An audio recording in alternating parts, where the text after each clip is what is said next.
আমি গাজল এবং মালদার ট্রাফিক পুলিশদের উদ্দেশ্য বলছি, আপনারা তো আপনাদের ডিউটি খুব ভালোই করেন, মানুষের যা ফিডব্যাক খুব ভালো লাগে শুনতে।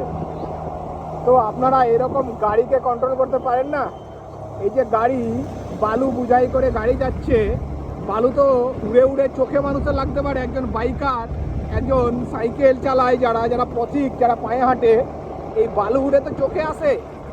এই যে গাড়ি যে নিয়ে যাচ্ছে এইভাবে, এই দেখেন, তো বালুটা তো ঢেকে নিয়ে যেতে হবে, এটাই তো নিয়ম। আপনার আগে কি আমরা শেখাবো, না আপনাদের কাছ থেকে আমরা শিখবো? সেফটি ফলো করেন, রুলস রেগুলেশন খুব মানেন, ডবল হেলমেট লাগবে, পিলিয়ন রাইডারে যদি হেলমেট না থাকে তো ফাইন মারবেন। এদের কি, এদের খোলা বালি নিয়ে যাওয়ার অনুমতি কে দিচ্ছে?